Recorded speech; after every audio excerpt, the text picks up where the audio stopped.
Dulu. Ya, Assalamualaikum warahmatullahi wabarakatuh. Di sini kami dalam tujuan menyelesaikan tugas UTS vulkanologi yang membahas tentang gunung api Mauna Loa dengan anggota dari kelompok kami. Yang pertama ada Erlangga Wahyu Pratama dengan NIM 22, Himawan Prasetyo dengan NIM 49, dan Rasendrio Mirza Fahmi dengan NIM 52. Untuk selanjutnya ada topik-topik yang akan kami bahas, yaitu yang pertama, apa itu Mauna Loa. Yang kedua, proses tektonik gunung api Mauna Loa. Yang ketiga, ada tipe gunung dan tipe letusan. Yang keempat, ada produk letusan dan sisa letusan. Yang kelima, dampak letusan dan jenis pemantauan aktivitas. Dan yang keenam, ada cerita rakyat tentang gunung api Mauna Loa. Mungkin untuk topik yang pertama, bisa langsung dijelaskan. Baik, terima kasih atas waktunya, Mas Erlangga. Di sini saya akan menjelaskan mengenai Gunung Mauna Loa. Jadi, Mauna Loa itu sendiri adalah gunung api aktif yang ada di Kepulauan Hawaii dan juga masih masuk ke dalam negara bagian Amerika Serikat. Nah, Gunung Mauna Loa ini terletak di atas lempeng Samudra Pasifik yang sangat aktif. Dan kata Mauna Loa sendiri itu merupakan bahasa Hawaii yang berarti pegunungan panjang. Lanjut. Baik, ini adalah proses tektonik dari Gunung Mauna Loa. Nah, di peta ini merupakan peta batimetri ya. Di sini sudah terlihat bahwa sudah terlihat gambar kasarnya bahwa ada area yang lautan dangkal yang cukup lebar di sekitar pegunungan dan kepulauan Hawaii. Dan ini merupakan anomali yang eh, sangat menarik. Selanjutnya, baik. Jadi di sini saya akan menjelaskan mengenai hotspot. Yaitu hotspot adalah proses terjadinya magma dari mantel bumi naik ke permukaan melalui lapisan kerak bumi yang tipis. Jadi dalam suatu waktu ketika mantel bumi mengalami arus konveksi, nah tekanan di dalam mantel bumi semakin meninggi dan seperti sifat fluida bahwa fluida pasti akan mencari tekanan terkecil. Nah, di sini magma sebagai fluida itu mencari tekanan terkecil yang berupa kerak bumi. Dan kerak bumi itu nanti akan ditembus oleh eh, magma yang berupa mantel plam dan akan menembus ke permukaan bumi membentuk hotspot. Hotspot ini nantinya akan membentuk kesejajaran pegunungan api. Lanjut. Nah, ini adalah rekonstruksi dari pembentukan Gunung Mauna Loa. Di sini terlihat bahwa ada kesejajaran gunung bekas gunung api ya di Kepulauan Hawaii. Dan di sini juga bisa dilihat bahwa sumber magma dari Gunung Mauna Loa adalah langsung dari mantel bumi yang disebut sebagai hotspot. Lanjut. Nah, sekarang pertanyaannya muncul bahwa kenapa gunung-gunung yang sebelumnya tidak terlihat? Nah, ini bisa dijelaskan pada proses di sini di yang stage 1 di gambar pertama itu adalah awal pembentukan dari Gunung Mauna Loa. Kemudian yang kedua, Gunung Mauna Loa akan terus semakin terbentuk karena tekanan magma dari hotspot yang terus-menerus sehingga membentuk suatu undakan dan membeku di laut. Nah, kemudian ketika sudah sampai di atas permukaan laut, si magma ini akan sifatnya melebar ke samping-samping dan tidak apa ya, tidak menjulang tinggi karena sifat magma sendiri yaitu fluida. Dan kemudian ketika pada proses nomor 4 ini, ketika hotspot telah berpindah tempat, maka suplai magma untuk gunung tersebut akan terputus yang menjadikan gunung tersebut gunung mati yang bisa dilihat pada tahap 4 ya. Dan tahap 5 adalah gunung api mati yang telah mengalami erosi sehingga mengalami erosi terus-menerus hingga menjadi eh, tahap 7, yaitu seperti seperti perairan dangkal namun bukan pulau juga, dan semakin semakin ke sini akan menjadi tenggelam di bawah permukaan laut. Lanjut. Nah, ini ada apa ya, peta dari Kepulauan Hawaii sendiri yang bisa dilihat bahwa ada Pulau Kauai, Oahu, Molokai, Maui, dan Hawaii itu sebelumnya merupakan sama seperti Gunung Mauna Loa, namun sudah terputus suplai magmanya dari dalam mantel bumi dan menjadi gunung api mati dan menjadi kepulauan biasa yang nantinya juga di situ Pulau Kauai mungkin beberapa juta tahun kemudian bakal tenggelam di bawah permukaan laut. Lanjut. Nah, mungkin di sini ada video yang untuk penjelasan lebih jelas dan lengkap bisa dilihat.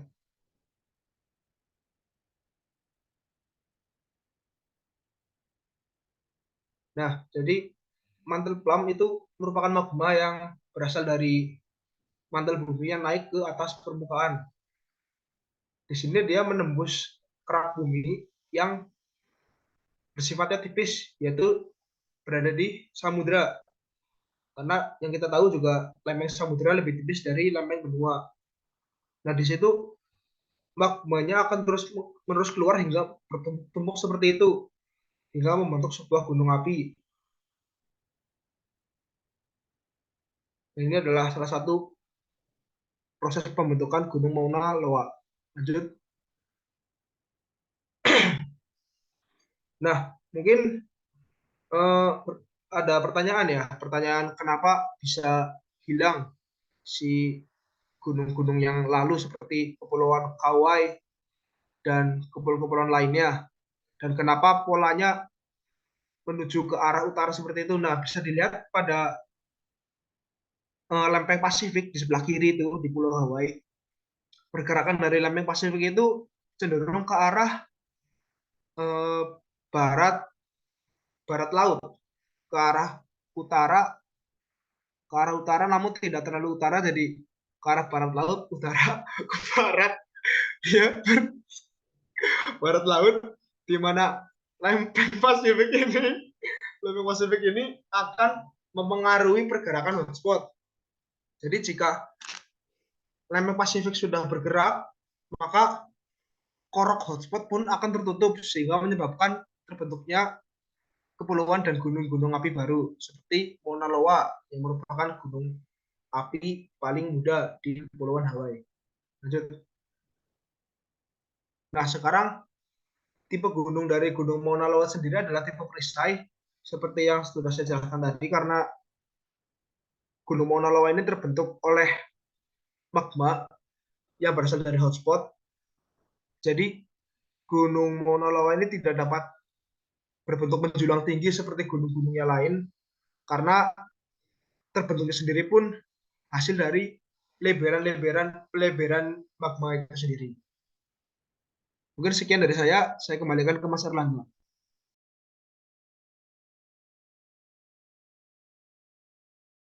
Ya, baik. Terima kasih untuk Mas Himawan. Untuk selanjutnya ada topik tentang tipe letusan dari Gunung Api Mauna. Untuk letusan Gunung Api Mauna Loa sendiri diklasifikasikan ke dalam tipe letusan Hawaii, di mana tipe letusan Hawaii ini menyebabkan lava basaltik cair terlempar ke udara yang menyembur dari lubang atau celah di puncak gunung atau di sisi gunung berapi. Dengan semburan lava gunung berapi ini dapat bertahan berjam-jam, bahkan berhari-hari, dan fenomena gunung meletus ini dikenal sebagai air mancur api. Ini berdasarkan dari sejarah letusan gunung api Mauna Loa. Dari bentuk fisiknya, gunung api dengan tipe erupsi Hawaiian atau gunung api Mauna Loa ini mempunyai bentuk perisai, dengan arti bahwa tubuh gunung jauh lebih besar dari tinggi gunung. Untuk selanjutnya ada poin tentang produk dan sisa letusan. Untuk produk sendiri, gunung api Mauna Loa menghasilkan produk berupa gas vulkanik, lava dan aliran pasir, serta batu panas, lahar, tanah longsor, gempa bumi, abu letusan, dan awan panas. Untuk sisa letusannya sendiri, terdapat 4 kipas puing yang terdiri atas endapan batuan yang terfragmentasi di atas aliran lava Pahoho yang menyebar dari puncak. Di mana blok terbesar yang ditemukan dalam endapan ini berdiameter sekitar 2,2 meter dan beratnya diperkirakan lebih dari 17.000 kilogram. Diperkirakan juga bahwa 4 jejak tersebut mewakili letusan-letusan eksplosif yang pernah terjadi di Gunung Api Mauna Loa. Untuk pembahasan poin selanjutnya, Saudara Rasendrio. Baik, terima kasih Saudara Erlangga atas waktunya. Yang selanjutnya ada dampak letusan dan pemantauan aktivitas Gunung Mauna Loa. Yang pertama ada dampak letusan. Dampak letusan dari Gunung Mauna Loa sendiri itu kiranya ada 3. Yang pertama itu ada lava dan abu vulkanik. Seperti yang kita ketahui, lava dan abu vulkanik ini merupakan hasil dari letusan gunung api. Lava dan abu vulkanik ini ketika Gunung Mauna Loa sendiri meletus, itu bisa menutupi daerah di sekitarnya, yang mengakibatkan kerusakan di daerah sekitar dan juga mengganggu aktivitas bagi makhluk hidup di sekitarnya. Lalu yang selanjutnya ada tsunami. Tsunami tsunami itu bisa terbentuk akibat dari letusan gunung api Mauna Loa itu yang mengakibatkan gelombang yang mendorong air di sekitar pulau Hawaii itu sendiri, yang akhirnya membuat gelombang tsunami yang cukup tinggi. Lalu yang ketiga ada kerusakan lingkungan. Seperti yang sudah disebutkan sebelumnya, itu ada lava dan abu vulkanik dan juga ada tsunami. Itu keduanya itu bisa merusak lingkungan, baik dari daerah letusan sendiri atau daerah dari kawasan bencananya sendiri. Lalu yang selanjutnya ada pemantauan aktivitas Gunung Mauna Loa. Next. Nah, untuk pemantauan aktivitas Gunung Mauna Loa sendiri ada 3. Yang pertama itu berdasarkan seismik. Berdasarkan seismik, Gunung Api Mauna Loa ini dipantau melalui getaran dan aktivitas seismik di sekitarnya. Aktivitas seismik ini bisa digunakan untuk mengidentifikasi tanda-tanda awal dari aktivitas yang kemungkinan terjadi kepada Gunung Api Mauna Loa ini. Lalu yang kedua ada deformasi. Deformasi sendiri digunakan untuk mengetahui apakah ada atau tidaknya perubahan yang signifikan dalam tekanan magma di dalam Gunung Api Mauna Loa. Nah, lalu yang ketiga itu ada visual. Visual itu hampir mirip seperti deformasi, yaitu memantau aktivitas Gunung Mauna Loa yang tampak dari luar. Untuk yang diamati sendiri itu ada perubahan warna, bentuk, dan ketinggian dari gunung api itu sendiri. Lanjut. Nah, yang terakhir itu ada cerita rakyat yang beredar di daerah sekitar Gunung Api Mauna Loa itu sendiri, yaitu Gunung Api Mauna Loa itu merupakan gunung api yang terletak di Pulau Hawaii, Amerika Serikat. Menurut cerita yang beredar, gunung api ini merupakan tempat bagi Dewi Pele, yaitu Dewi Api yang mengendalikan aliran magma di dalam tanah. Legenda mengatakan bahwa Mauna Loa ini tercipta ketika Dewi Pele sedang berkeliling mencari tempat untuk membuat rumah. Kemudian ia menemukan sebuah tempat yang cocok, yaitu berada di atas gunung api Mauna Loa dan membangun rumahnya di sana. Namun, ketika Dewi Pele ini ingin membangun rumah di sana, terdapat dewa lain, yaitu Dewa Kamohoali yang ingin mengambil alih gunung api itu. Dan kemudian Dewa Kamohoali ini mengeluarkan Dewi Pele dari sana. Akhirnya mereka berdua, itu Dewi Pele dan Dewa Kamohoali ini bertarung. Yang akhirnya pertarungan ini dimenangkan oleh Dewi Pele, yang akhirnya menjadikan gunung api Mauna Loa sendiri itu menjadi rumahnya bagi Dewi Pele itu. Hingga saat ini yang akhirnya menjadi gunung api yang merupakan gunung api paling aktif di seluruh dunia. Saya kembalikan lagi ke Mas Moderator.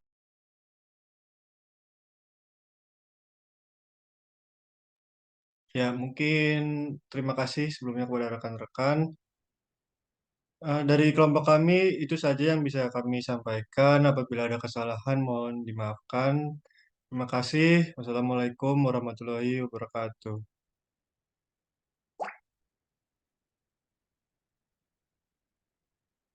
Waalaikumsalam.